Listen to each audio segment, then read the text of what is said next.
A gente vai ler do versículo 39 até o 45, sobre a visita de Maria a Isabel. Você pode acompanhar comigo? Diz assim a palavra do Senhor. Naqueles dias Maria saiu e foi apressadamente a uma cidade na região montanhosa de Judá. E entrando na casa de Zacarias, cumprimentou Isabel. Quando Isabel ouviu o cumprimento de Maria, a criancinha saltou em seu ventre. Isabel ficou cheia do Espírito Santo. Guarde bem isso. Isabel ficou cheia do Espírito Santo. E exclamou em alta voz: Bendita és tu entre as mulheres, e bendito é o fruto do teu ventre. Mas por que me acontece isto? Que venha a me visitar a mãe de meu Senhor. Pois logo que ouvir o teu cumprimento, a criancinha saltou de alegria dentro de mim. Bem-aventurada a que creu que se cumprirão as coisas que lhe foram faladas da parte do Senhor. Até aí tá bom, meus irmãos. Aqui você deve lembrar o contexto das últimas mensagens, quando o anjo, ele aparece a essas duas mulheres, primeiro a Isabel, e então diz a ela que ela terá um filho mesmo na velhice, e posteriormente aparece a Maria, também dizendo que ela haveria de ter um filho, ali no caso de Isabel, João Batista, e de Maria, o nosso Senhor Jesus Cristo. E você percebeu aqui, como diz a Escritura, que João Batista, no ventre, ficou cheio do Espírito Santo. Isso no ventre da sua mãe. Essa é apenas uma das passagens do porquê que nós, que somos cristãos, não podemos ser a favor do aborto em estado gestacional algum. Porque aqui João Batista, 6 meses, cheio do Espírito Santo, logo desde o ventre. Como pode, assim, então, a criança do ventre para fora ser uma pessoa e do ventre para dentro ser outra? Apenas uma passagem, claro.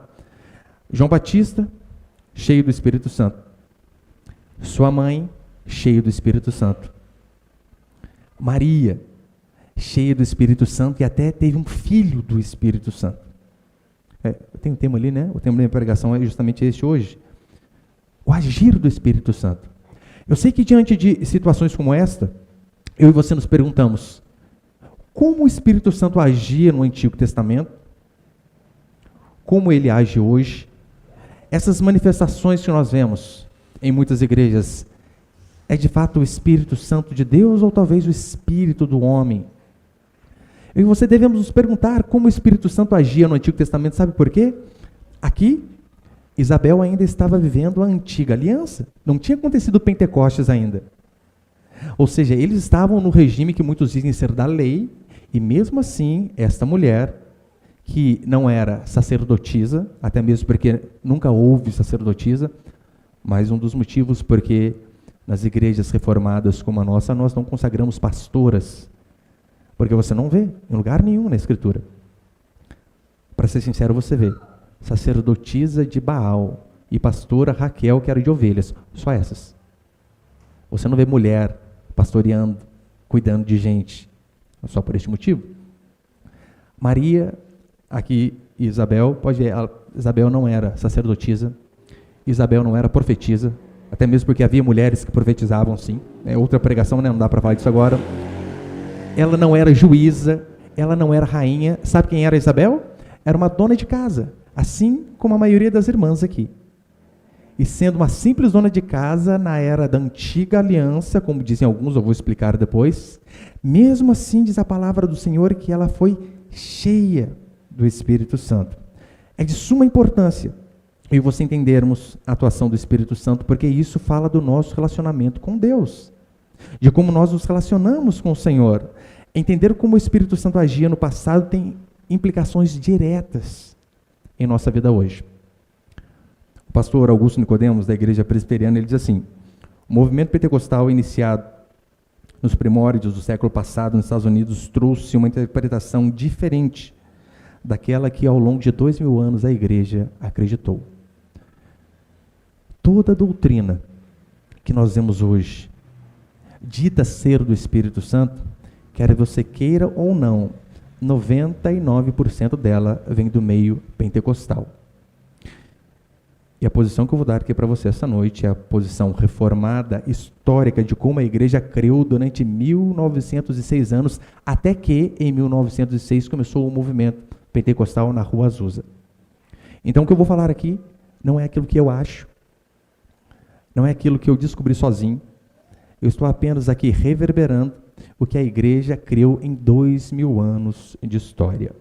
Porque essas doutrinas pentecostais, a maioria delas, falsas, emocionalistas, fraudulentas, não tem nada a ver com o Espírito Santo de Deus. E eu vou mostrar isso para você. O primeiro princípio é o seguinte: o Espírito Santo sempre agiu na vida do povo de Deus. Sempre. Como eu disse, Isabel não era sacerdotisa, não era profetisa, não era juíza, não era rainha, uma simples dona de casa, e mesmo assim a Escritura diz que ela ficou cheia do Espírito Santo. Detalhe, aqui não havia acontecido Pentecostes ainda. O Pentecostes aconteceu só depois da morte do Senhor Jesus Cristo, em Atos 2, onde de fato o Espírito Santo desceu com poder e todas aquelas pessoas foram tocadas por ele.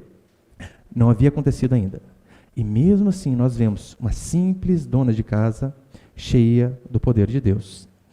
A crença comumente propagada, que talvez você ouviu, é a seguinte: no Antigo Testamento, lembrando que Isabel está vivendo esta época, na antiga dispensação, na era da lei, nesta época, o Espírito Santo, ele não habitava, não residia nas pessoas de forma fixa, mas ele vinha, usava as pessoas e saía. Essa é a comum crença pentecostal, a crença que eu aprendi no seminário que eu fiz. O Espírito Santo, ele vinha, usava as pessoas e depois saía, não residia ali. E ele só atuava na vida de reis, na vida de profetas, na vida de pessoas importantes, representantes da nação, como sacerdotes também, é claro. Só este princípio que nós lemos aqui de Isabel já refuta totalmente esses argumentos. Como assim? O Espírito Santo não residia nas pessoas. Ele usava apenas reis, profetas e sacerdotes. Nós temos uma dona de casa, cheia do Espírito Santo, e era na mesma época. Então, apenas o exemplo de Isabel já refuta, já faz cair por terra esta crença. É claro, nós acreditamos que há uma diferença na atuação do Espírito Santo. Como assim, pastor? O Espírito Santo sempre agiu na vida do povo de Deus. Toda vez que as pessoas se arrependiam dos seus pecados, antes mesmo de Jesus ter vindo, que as pessoas se arrependiam dos seus pecados e criam no Messias que viria, elas então eram salvas pela graça e cheias do Espírito Santo. A diferença nossa, para as pessoas do Antigo Testamento, não é que nós temos o Espírito Santo de forma residente e eles não tinham. A única diferença que tem de nós para eles é a nossa posição no tempo. Nós estamos aqui, nós cremos num Cristo que veio, nós olhamos para trás e cremos de todo o nosso coração que aquele carpinteiro, filho de José e Maria, era o Filho de Deus. A diferença deles é que eles estavam numa posição em que eles olhavam para frente, dizendo: nós cremos que um dia o Messias virá. É apenas essa a diferença. Eles sabiam, aqueles cordeiros mortos diariamente no templo eram apenas o símbolo de que um dia o Cordeiro de Deus viria, e então os sacrifícios seriam interrompidos. Perceba, a única diferença nossa, para os nossos irmãos do Antigo Testamento, é a nossa posição no tempo. Mas é claro, a Escritura também salienta que algumas pessoas, de forma específica, o Espírito Santo capacitava para fazer alguma obra, como os reis, Davi, como profetas, como sacerdotes, sim, agia diferente na vida deles. Mas então aqui no livro de Atos, naquela passagem que fala a respeito de Pentecostes, em Atos 2, vai dizer que o Espírito Santo ele veio com poder sobre todos, não apenas mais de forma poderosa sobre reis, mas sobre todo aquele que crê de todo o seu coração. Eu coloquei Atos capítulo 1 ali. Olha o que diz o livro de Atos, capítulo 1, verso 8. Mas recebereis poder, não diz recebereis regeneração, mas recebereis poder quando o Espírito Santo descer sobre vós. E sereis minhas testemunhas, tanto em Jerusalém como em toda a Judéia, Samaria, até os confins da terra. Recebereis poder quando o Espírito Santo vier sobre vocês. Eu coloquei Joel ali também. Você deve se lembrar do apóstolo Pedro apenas citando essa profecia do livro de Joel. Depois disso, derramarei o meu espírito sobre todas as pessoas. Não é mais só sobre reis, imperadores, profetas, juízes, não. Essa era a profecia que eles estavam aguardando, e é esta profecia que nós veremos cumprida aqui em Atos capítulo 2. Joel disse, inspirado por Deus. Depois disso, o Senhor falando através da boca do profeta: derramarei o meu espírito sobre todas as pessoas. Vossos filhos e vossas filhas profetizarão, vossos velhos terão sonhos, vossos jovens terão visões, até sobre os servos e sobre as servas derramarei o meu espírito naqueles dias. Não é exatamente isto que, quando Pedro e os discípulos são questionados, eles dizem? Está se cumprindo o que Joel disse lá atrás. Eis que derramarei o meu espírito sobre toda a carne. Ou seja, a partir do Pentecostes, Deus ele não age poderosamente na vida de alguns, se bem que sempre agia na vida de todos, mas poderosamente na vida de alguns. Mas a partir do Pentecostes, o Espírito Santo veio com poder na vida de todo aquele que crê. Porque se eu e você falarmos que no Antigo Testamento, Deus não habitava nas pessoas através do Espírito Santo, o que nós vamos dizer do pai da fé, de Abraão? Calma aí, Abraão ele foi o pai da fé, mas não tinha o Espírito Santo nele? Tem alguma incoerência em nós? Impossível. Como que nós somos salvos hoje? Nós somos salvos a partir do momento em que nós somos confrontados no nosso pecado. Temos a convicção de que somos pecadores. O Espírito Santo, então, quebranta os nossos corações, nós reconhecemos os nossos pecados, nos arrependemos, olhamos para Jesus Cristo e falamos: eu por mim mesmo não posso ser salvo, mas graças a Deus por Jesus Cristo. A Bíblia diz que quando nós nos arrependemos e cremos nele, neste momento nós somos salvos e assim recebemos o dom do Espírito. A palavra grega para dom é a mesma palavra que nós poderíamos traduzir por presente. Onde há arrependimento e fé em Jesus Cristo, há o dom do Espírito. João capítulo 3, verso 5, vai dizer assim: Jesus respondeu: em verdade te digo, se alguém não nascer da água e do Espírito, não pode entrar no reino de Deus. Jesus disse: você precisa nascer do Espírito para entrar no reino de Deus. Paulo, em Romanos 8, diz que aquele que não tem o Espírito Santo não é de Deus. Então, se nós falamos que aqueles irmãos do Antigo Testamento, Abraão, Isaac, Jacó, Isaías, Jeremias e todos eles, se nós falamos que eles não tinham o Espírito Santo, nós estamos dizendo que eles não eram de Deus e que todos eles, sem exceção, foram condenados. E isso é um absurdo. Qual o problema dessa interpretação de que no Antigo Testamento eles não tinham o Espírito Santo? Significa afirmarmos o seguinte: que aqueles homens e mulheres da antiga dispensação, eles conseguiam orar sem Deus. Eles conseguiam amar suas esposas e maridos sem Deus. Eles conseguiam fazer o bem sem Deus. E nós sabemos que isso é impossível. Paulo afirma isso em Gálatas 5:22. Os frutos do Espírito. E ele começa dizendo: amor. É impossível alguém amar verdadeiramente se não for pelo Espírito Santo. A gente pode amar no sentido de amar o outro como amigo, assim como o pai ama o filho ama o pai. Mas o amor bíblico é impossível se nós não tivermos o Espírito de Deus em nós. Nós não podemos fazer nada sem ele. Como aqueles homens sustentaram seus casamentos longínquos? Lembra quanto eles viviam antes? Hoje em dia, se um casal faz bodas de ouro, é troféu para eles, né? É difícil. Por conta do mundo no qual vivemos, e também por conta das enfermidades, difícil chegar a essa longevidade. Mas imagina Abraão, algumas centenas de vida, fiel à esposa, mesmo depois de velho. Como alguém consegue ser fiel durante séculos, se Deus não for com ele? Você, meu irmão e minha irmã, só está neste lugar hoje, porque o Espírito Santo o conduziu até aqui. Eu sei que você pode dizer: não, pastor, eu que quis ir, me convidaram, eu vim, é o dia de culto, eu sempre venho.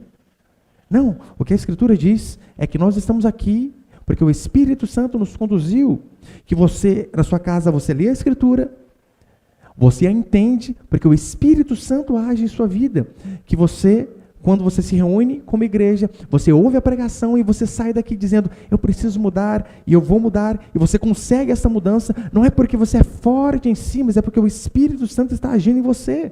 É Ele que nos faz viver em santidade. Então é uma questão de lógica. É só você parar e pensar.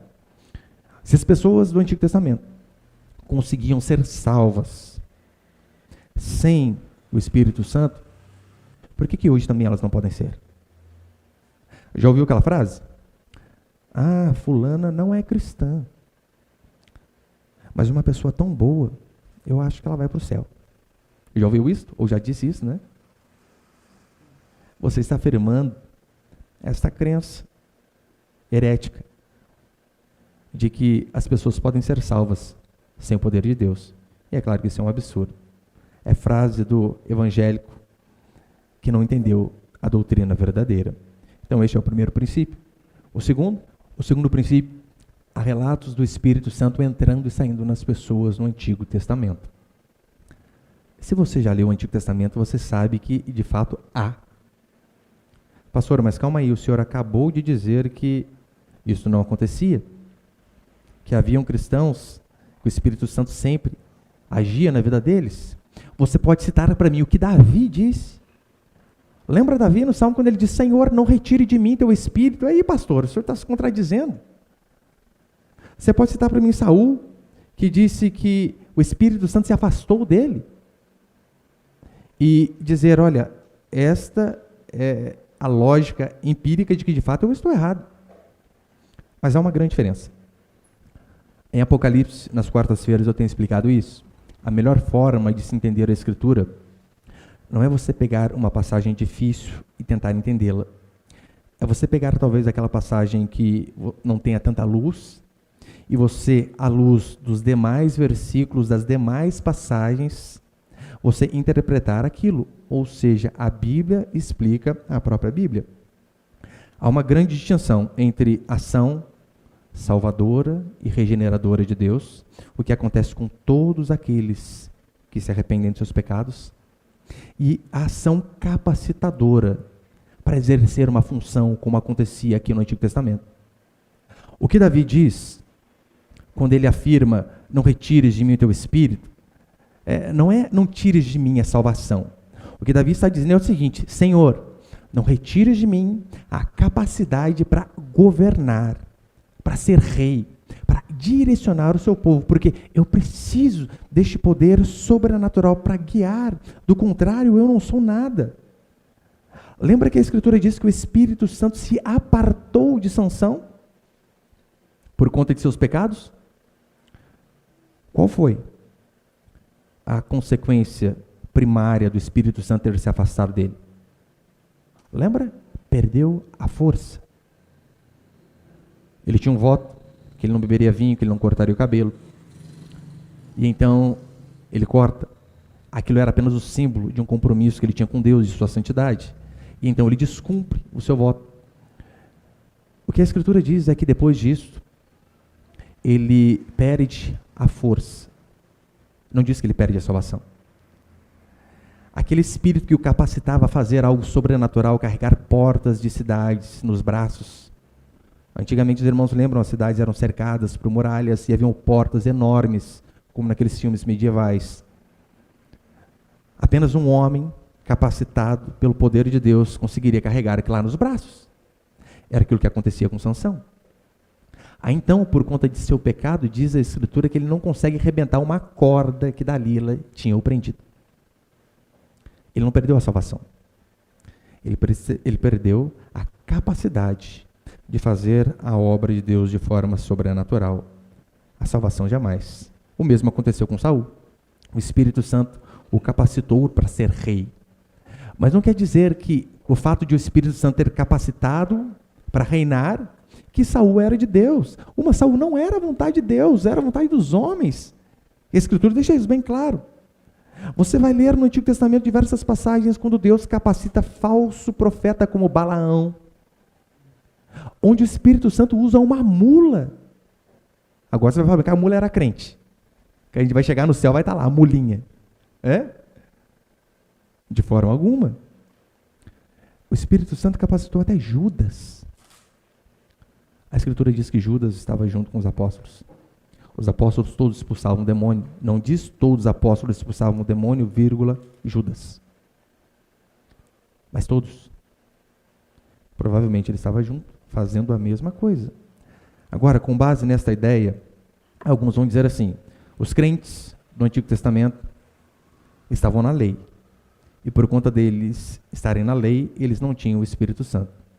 A pergunta que você deve saber responder é a seguinte: estar debaixo da lei, para você, é um período da história ou um estilo de vida? A resposta que você dá a essa pergunta vai nortear a doutrina que você tem a respeito do Espírito Santo. Estar debaixo da lei era um período, ou seja, o período do Antigo Testamento, enquanto os nossos patriarcas viveram, ou era um estilo de vida, um modo de vida? E a segunda alternativa: estar na lei é um modo de se viver, não um período. Tanto é que Paulo, em Gálatas, Novo Testamento, depois de Pentecostes, ele repreende esses irmãos. Põe ali Gálatas, capítulo 4, verso 21. Dizei-me vós, os que quereis estar sob a lei. Paulo começa a brigar com aqueles irmãos, dizendo o seguinte: olha, vocês estão querendo voltar aos rudimentos da lei. Eles queriam voltar para aqueles rudimentos de achar que a salvação era meritocrática e não pela graça de Deus. Por conta disso, Paulo briga com eles, dizendo: vocês estão querendo voltar, achando que a salvação é meritocrática, vocês estão errados. No Antigo Testamento, quem acreditava que o Cristo viria um dia salvá-los, o que diz a Bíblia é que eles também estavam debaixo da graça, não apenas nós aqui. Não é essa divisão que as pessoas fazem? Que nós estamos na época da graça e eles estavam na época da lei? Não, não existe essa divisão. Por quê? Época da lei é um estilo de vida. Davi no Antigo Testamento diz assim: Senhor, a tua graça me basta. Davi, calma aí. Como assim? Graça no Antigo Testamento? Exato. Também no Antigo Testamento havia graça. O que não é estar debaixo da lei? Coloquei Romanos ali. Romanos capítulo 6, verso 14. Olha o que Paulo diz: pois o pecado não terá domínio sobre vós, pois não estáis debaixo da lei, mas debaixo da graça. O resumo da lei é os 10 mandamentos. Aí muitos dizem assim: está vendo, pastor? Eu ouço isso na internet, constantemente. Quando eu digo, isso aqui que você está fazendo é errado, esse tipo de atitude não condiz com a Escritura, eles dizem: pastor, mas isso aí é Antigo Testamento. Isso aí é Antigo Testamento. Isso aí era da lei. Nós estamos em outra época, estamos na época da graça. Ah, é? Se nós estamos então na época da graça, e o Antigo Testamento não cabe mais a nós, então faz o seguinte: pode matar. Qual o problema? Porque o não matarás não é da lei? Mate. Adultere. Talvez é mais fácil, né? Matar se não tem coragem. Bora sair com todo mundo. Por quê? Porque na lei estava escrito: não adulterarás. É assim que nós fazemos? Claro que não. Nós estamos livres de sermos salvos pela obediência da lei. É isso que Paulo afirma quando ele diz que o pecado não terá domínio sobre vós, pois não estáis debaixo da lei, mas debaixo da graça, no sentido de que a Bíblia diz que se nós queremos viver debaixo da lei e queremos sermos salvos pela obediência dos mandamentos, temos que obedecer todos, sem exceção. E se você errar em apenas um mandamento, como diz o apóstolo Tiago, em apenas um, você é réu de toda a lei. Todas as maldições da lei devem recair sobre você. Todas as maldições. Inclusive a última delas, que é a condenação final. E como eu disse nas últimas quartas, pregando sobre Apocalipse, há 2 caminhos de salvação, e você deve escolher um. O primeiro é obedecer à lei de forma integral, sem errar em nada, inclusive no pensamento. E você não dá conta. Eu não dou. Ninguém dá. Mas há o segundo caminho. Já que você não consegue cumprir, você acha alguém que cumpra no seu lugar. Este alguém é o nosso Senhor Jesus Cristo. Esta é a única forma. Gálatas capítulo 3, verso 10, Paulo vai dizer assim: pois todos que estão das obras da lei estão debaixo de maldição, porque está escrito: maldito todo aquele que não permanece na prática de todas as coisas escritas no livro da lei. Quando Paulo vai falar em Romanos que nós não estamos debaixo da lei, é no sentido de que as maldições da lei não estão mais sobre nós. Que nós fomos livres de sermos salvos pelo cumprimento da lei. Porque nós não conseguimos, mas Cristo cumpriu em nosso lugar. No capítulo 2, verso 21, ele ainda diz assim: assim, não cancelo a graça de Deus, pois se a justiça vem por meio da lei, então Cristo morreu inutilmente. Ou seja, na versão revista atualizada, Paulo vai dizer: se a justiça é mediante as obras, segue-se que Cristo morreu em vão. Se nós conseguimos obedecer a Deus e sermos salvos, por que Cristo teria morrido na cruz? Não teria motivo. Morreu de graça, sendo que você dava conta. Por não entender isso, muitos acham da seguinte maneira. Eles dizem assim: eu não estou debaixo da lei. E por não estar debaixo da lei, eu posso desprezar a lei. Então eles dizem: não, o Antigo Testamento não vale nada. É apenas historinha para contar para as crianças. E normalmente eles usam este argumento para dizer assim. Talvez você já ouviu muitas pessoas dizerem esta frase, ou talvez você já disse. É por este motivo que eu não dou o dízimo. O dízimo é da lei. E nós não estamos sobre a lei. Estamos sobre a graça. Eles dizem isso para logo, na sequência, reivindicar algumas promessas da lei, do tipo: você vai ser cabeça. Você vai governar. Eles começam a pegar todas aquelas promessas do Antigo Testamento e aplicar em suas vidas. Onde eu pôr a planta dos meus pés, eu vou possuir. O Senhor me fez por cabeça. Deixa eu ver se eu entendi. Os mandamentos do Antigo Testamento não servem. Já passaram. Mas as promessas você quer todas. É isso, né? Você é espertinho. Não é isso que a Escritura afirma. Consegue perceber a hipocrisia? A promessa que viria o Messias é da lei. E então, essa promessa você não quer. É claro que essa você quer, mas o mandamento do dízimo não. Hipocrisia. Eles dizem: olha, a lei passou, agora vivemos da graça. A lei não passou. Em que sentido? O dízimo não passou, como o irmão estava falando aqui no começo. E por que nós acreditamos nisso? Porque o dízimo é a forma mais justa de contribuição. Mais justa. Quando você separa proporcionalmente aquilo que você ganha, você não dá mais nem dá menos. Dá todo mundo igual. Queira Deus que um dia eu possa dar um dízimo uns R$500, 1.000. Pensou? Isso é meu sonho. Porque se meu dízimo é alto, significa que eu tenho ganhado mais. Agora as pessoas dizem assim: o dízimo passou. Não passou. Eles dizem isso para apenas não cumprir o que a Escritura ordena, para poder trabalhar todos os dias sem descansar. O sábado também não passou. Eu sei que, hoje em dia, como eu preguei nas últimas semanas, o sábado significa descanso. Não que nós tenhamos que guardar literalmente o sábado, mas o princípio de ter um dia de folga permanece. Se você trabalha todos os dias da semana, você está pecando. Você deve descansar. É mandamento. Deve parar um dia da semana, pelo menos, para dar uma molada no machado, para no outro dia trabalhar melhor. Essa é a ordem do Senhor. Agora, o dia, você pode ver o dia mais fácil para você, via de regra, é o domingo. Porque o descanso tem a ver com descanso e culto a Deus. Agora, citar que não estamos debaixo da lei para não dar o dízimo, para trabalhar todo dia, então também cite a lei para sair com tudo que é tipo de mulher, tudo que é tipo de homem, adulterar à vontade. E diga: o não adulterarás é do Antigo Testamento.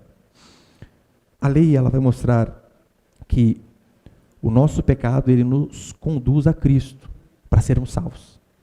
E então, depois que nós somos conduzidos a Cristo, Cristo nos manda de volta a lei, para conseguirmos obedecer os seus mandamentos, cheios do Espírito, porque antes nós não conseguiríamos. Martinho Lutero, ele diz assim: a lei nos envia a Cristo para sermos salvos. A lei nos envia a Cristo para sermos justificados. E Cristo nos envia de volta a lei para sermos santificados.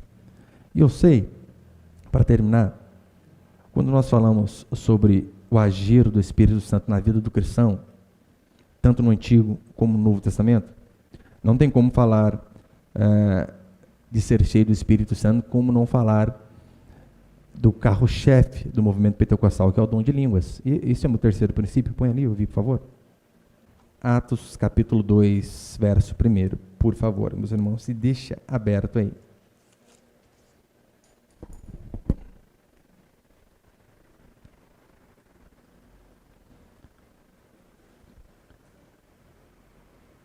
Este texto aqui que nós leremos em Atos 2, eu lembro de quando meu filho tinha 9 anos, o mais velho. Ele não tem influência nenhuma, pentecostal nem reformada, com 9 anos, para falar que ele já sabia o que eu iria dizer. Não tem. Eu coloquei ele para ler 3 vezes este capítulo aqui inteiro. Depois de ele ter lido com 9 anos, 3 vezes Atos capítulo 2, eu falei para ele a seguinte pergunta, fiz a seguinte pergunta: filho, o que você entendeu deste texto? 9 anos. Ele começou a me explicar o que ele tinha entendido. Ele não é um gênio, não é. Normal, como todo mundo. Mas apenas lendo 3 vezes, de forma sincera, sem influências externas, este capítulo 2 de Atos, ele conseguiu me dar a explicação exata de como a igreja histórica acredita a respeito do dom de línguas. Eu sei que é impossível falar para você, irmãos, vamos ler aqui sem preconceito nenhum. O que é preconceito? Conceito pré-formado. Não, é impossível. Se você tem 2 anos de igreja, você já tem conceitos. Se tem 6 meses, você já tem conceitos. Se tem anos de igreja, já tem conceitos. Só que o problema é que a maioria dos conceitos que você tem, que eu tinha durante anos, eram conceitos pentecostais errados, por isso não conseguíamos entender o básico. Aqui você lembra, o que era o Pentecostes? Era uma festa que acontecia anualmente em Israel. E então todos, de todas as nações, os judeus de todos os lugares, eles tinham que vir a Jerusalém participar dessa festa. Haviam várias festas, Pentecostes, tabernáculo, 7 dias, dormindo em barraca, a criançada ficava uma alegria imensa, né? Ia ser muito bom. A Páscoa e Pentecostes era uma dessas festas, onde era obrigatório que eles, independentemente da região onde eles estavam, eles precisavam vir para Jerusalém para adorar o Senhor. Este é o contexto de Atos capítulo 2. Eu só vou ler. Eu quero que você acompanhe aí na sua Bíblia juntamente comigo. Atos capítulo 2, verso 1. Ao chegar o dia de Pentecostes, que é o dia da festa, ao chegar o dia de Pentecostes, todos estavam reunidos no mesmo lugar. De repente, veio do céu um som como de um vento impetuoso e encheu toda a casa onde estavam sentados. E apareceram umas línguas como de fogo, distribuída entre eles, e sobre cada um pousou uma. Todos ficaram cheios do Espírito Santo e começaram a falar em outras línguas. Para lá, para trás. Não diz, né? Começaram a falar em outras línguas. Só. Perceba que até agora não diz quais línguas eram. Não diz. Todos ficaram cheios do Espírito Santo e começaram a falar em outras línguas conforme o Espírito lhes concedia que falassem. Se você parar aqui, no verso 4, você pode dizer que esta língua inteligível que os pentecostais falam é essa língua aqui de Atos 2. Mas se você tiver só um pouquinho de força de vontade e ler o versículo 5 em diante, você vai ler que já está explicado e muito bem explicado. Ainda que você seja um leigo no assunto. Olha a explicação do versículo 5 em diante. Estavam em Jerusalém, onde eu disse que era festa, lembra? Estavam em Jerusalém judeus piedosos de todas as nações que há debaixo do céu. Nações igual a países. Haviam judeus para tudo que é lado, assim como há brasileiros na Alemanha, Portugal, na Índia, na China, espero que não, mas em tudo que é lugar tem. Só que neste dia eles voltavam ali. Estavam em Jerusalém judeus piedosos de todas as nações que há debaixo do céu. Quando o som foi ouvido, a multidão se aglomerou, a multidão tanto de judeus como os outros que não eram. E todos ficaram confusos, pois cada um os ouvia falar na sua própria língua. Calma aí. Haviam pessoas de todas as nações e eles começaram a ouvir os discípulos falar na língua deles. A explicação começa a ficar mais fácil ainda, verso 7.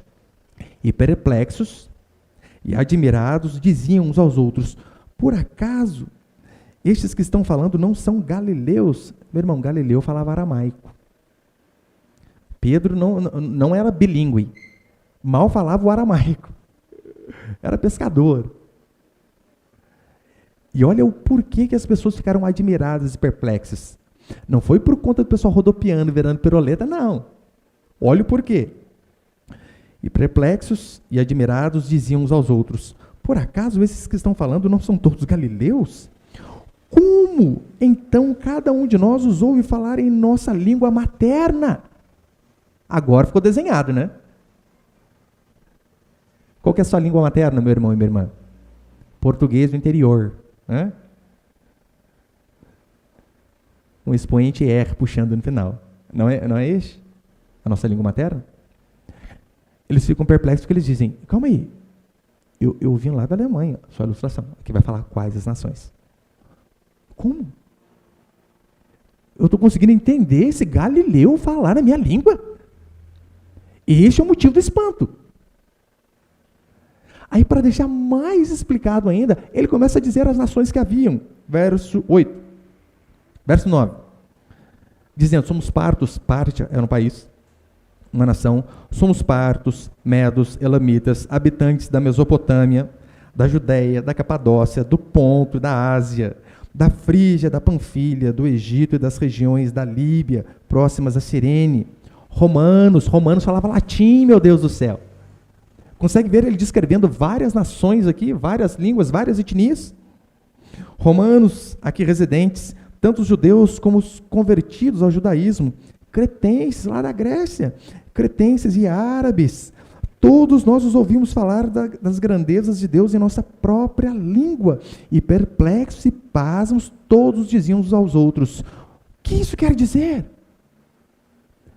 Eles ficaram espantados, como esses homens, sem fazer esse CAA, não sei nem se existe ainda, sem fazer um cursinho de inglês, alemão, coisa assim, como eles estão falando meu idioma?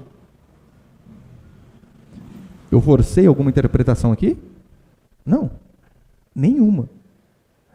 Você consegue perceber que em nenhum outro versículo dá a entender que é uma língua inteligível?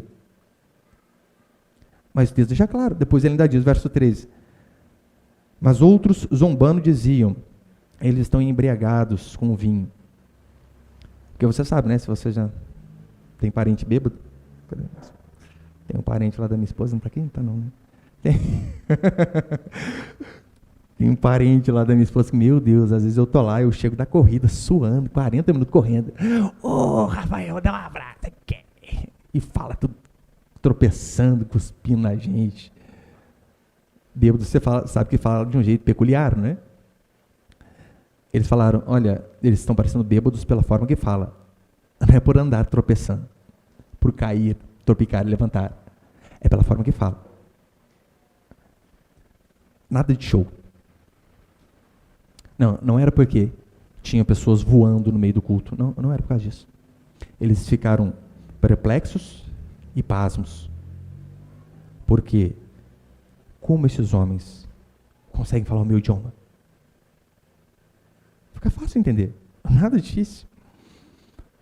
Daí alguns vão dizer assim: pastor, mas calma aí, tem 1 Coríntios 14, que diz, Paulo ainda diz, né, ainda que eu fale a língua dos homens e dos anjos, ainda que ele começa assim, ainda que, ele não diz que fala, ainda que eu fale a língua dos homens e dos anjos.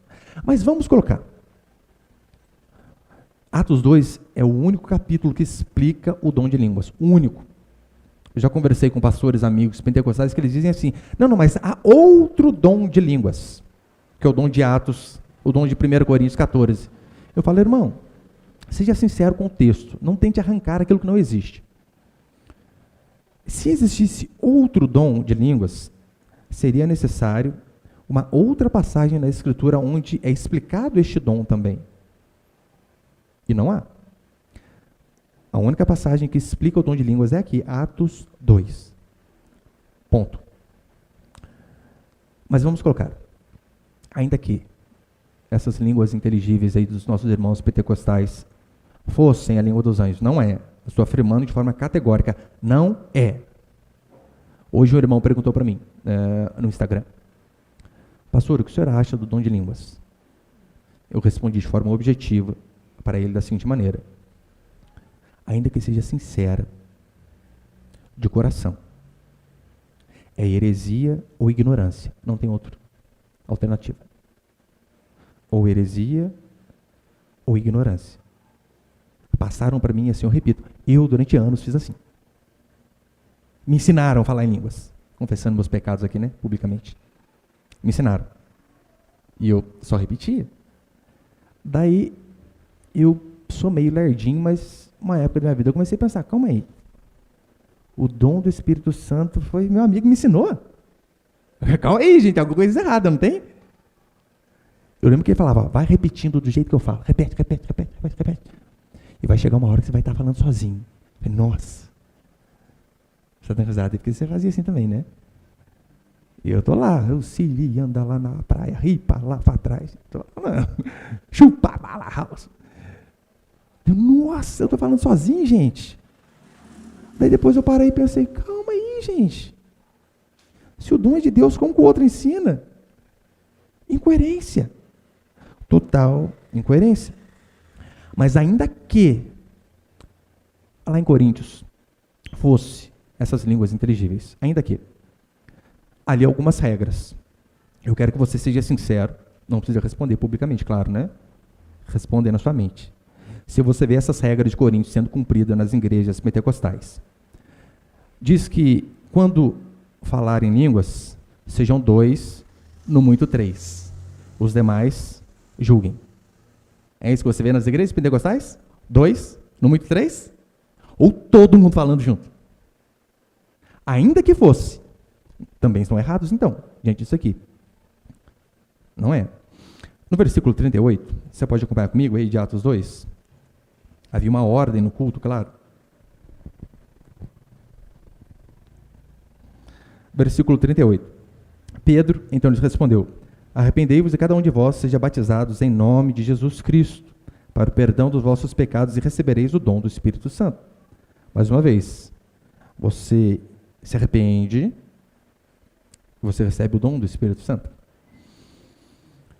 Ainda assim, nós não vemos, ainda que 1 Coríntios fosse essa língua dos anjos que eles dizem, não há, eles não seguem este mandamento de falar o 2, no muito 3. E a questão ali em 1 Coríntios também é fácil explicar. Deus tinha capacitado aquela nação para que eles pudessem sair pregando o Evangelho. Não havia tempo hábil, meu irmão, para fazer um cursinho de 6 meses, 1 ano, para aprender a falar outro idioma. Então Deus precisou com poder vir e dizer, vão. Sabe qual que era o problema dos coríntios? É que o dom que Deus tinha capacitado a eles, eram para eles saírem pregando fora da igreja. Eles estavam usando o culto. O culto virava uma bagunça, porque, eu vou falar alemão aqui. O outro falava japonês. Então aquilo que era para ser usado para fora, começou a ser usado dentro da igreja. Por este motivo, Paulo os repreende como crianças. Crianças. Repreende severamente. Então você pode ver. Basta apenas você ler o texto de forma sincera. E você vai ver que é impossível você sustentar essa verdade de que essas línguas inteligíveis são as línguas de Atos 2. Não tem como. Uma vez uma irmã, em lágrimas, me dizia, pastor, eu sou sincero, eu falo de todo o coração. Eu disse para ela, este é o seu problema. O seu coração, diz a Bíblia, é corrupto e enganoso. Você está errado em relação a isso.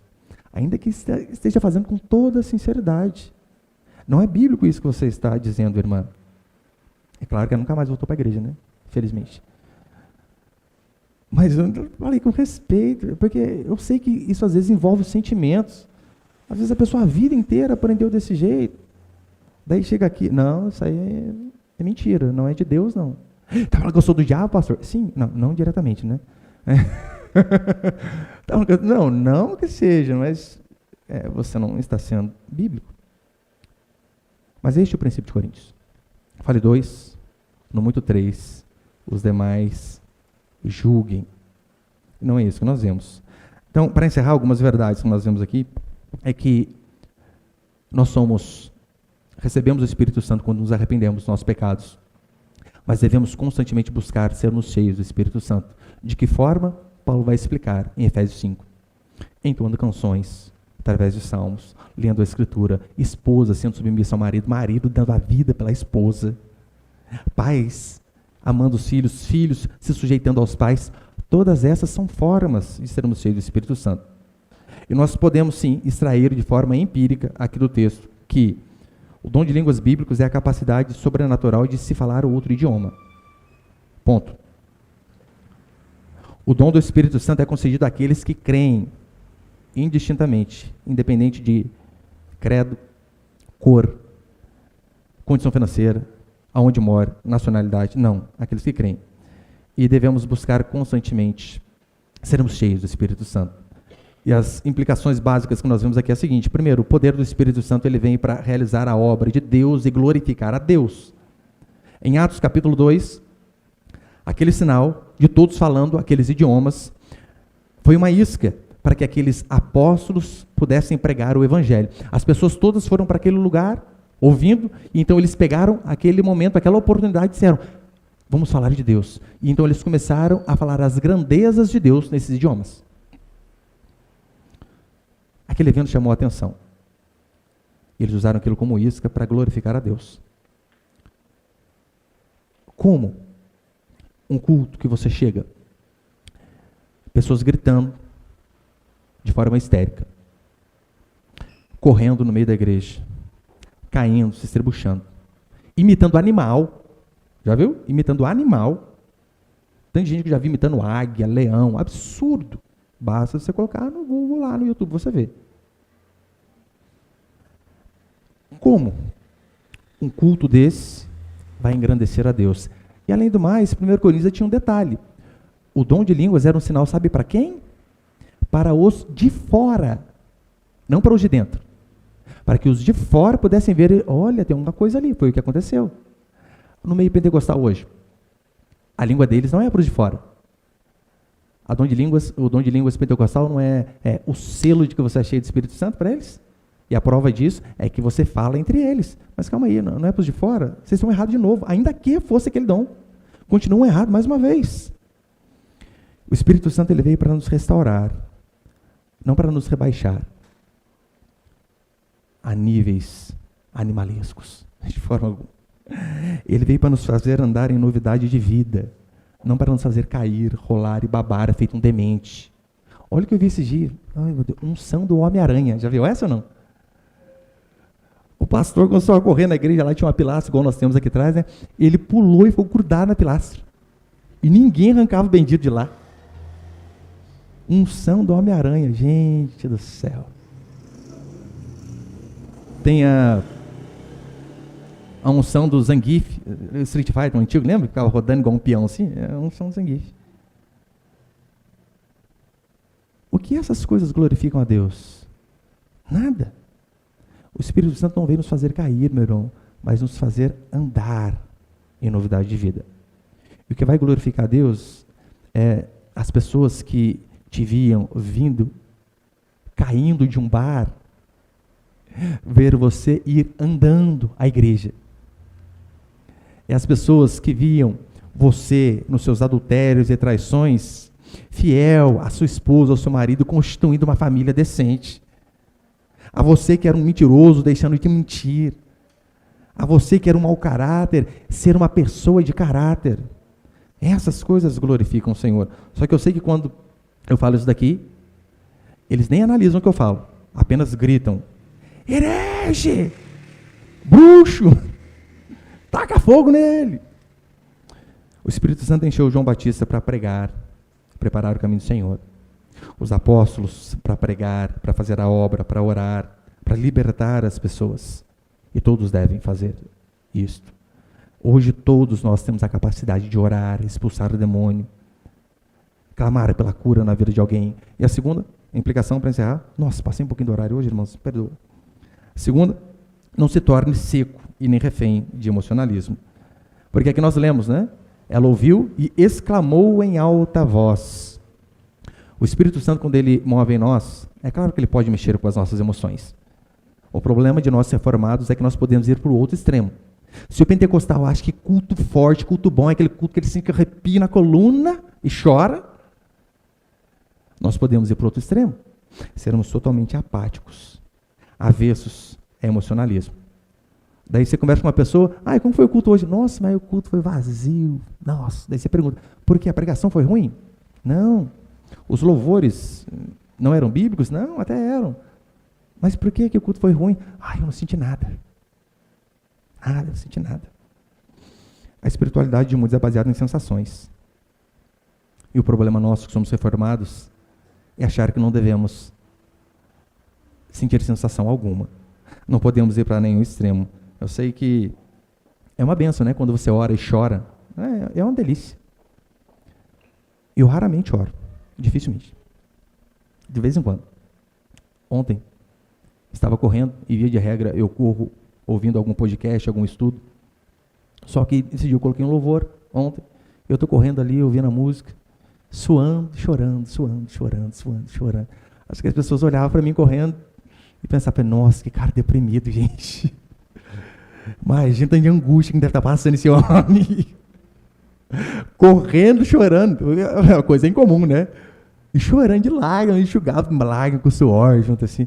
Ai, meu Deus. Mas isso acontece raramente.